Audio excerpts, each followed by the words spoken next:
Hello people, welcome to my YouTube channel. मी प्रज्वला स्वागत करते तुमचं माझ्या यूट्यूब चॅनलवर. तर आज मी तुमच्यासोबत शेअर करणार आहे ओल्या काजूची भाजी. ती कशी बनवतात मी तुमच्यासोबत रेसिपी शेअर करते. चला बघू. ही अराऊंड 2 वाटे आहेत, म्हणजे आमच्याकडे असे वाटे लावलेले असतात काजूच्या बियांचे. ही अराऊंड 300 रुपीजला मिळालेत आम्हाला. वेळ न घालवता चला तर रेसिपीला सुरुवात करूया. मी इथे फ्रेश ओले काजू गरम पाण्यात 10 मिनिटासाठी भिजत ठेवलेत, त्यामुळे त्याच्यावरचं साल अगदी सहज निघून जातं. तोपर्यंत आपण मसाला बनवायला घेऊया. या रेसिपीसाठी मी कोणतेही खडे मसाले यूज करणार नाहीये, एकदम ऑथेंटिक पद्धतीने बनवणार आहोत. सर्वात आधी खोबरं किसून घेतलं, कांद्याला उभं चिरून घेतलं आणि थोड्या तेलात एक एक करून सगळं छान भाजून घेतलं.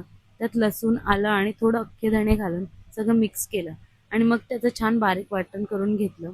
आपला मसाला तयार आहे तोपर्यंत काजूचं साल काढून परत पाण्यातच ठेवले, कारण बाहेर काढलं तर त्याचा रंग थोडासा काळपट होतो. आता कढईत तेल घालून त्यात जिरे आणि लसूण टाकलं. त्याचा मस्त खमंग सुगंध आला की त्यात बारीक चिरलेला कांदा घालून छान पिंक होईपर्यंत परतून घ्यायचा. मग त्यात टोमॅटो घालून सॉफ्ट होईपर्यंत शिजवलं. आता त्यात तयार केलेलं वाटण घालून थोडं परतून घेत मग बेसिक मसाले ऍड केले. हळद, लाल तिखट, धणे पावडर. कलरसाठी मी थोडीशी काश्मीरी लाल मिरची घातली आहे. थोडासा गरम मसाला, तुम्ही स्किप केला तरी चालेल. आता त्यात ओले काजू घालून छान मिक्स केलं.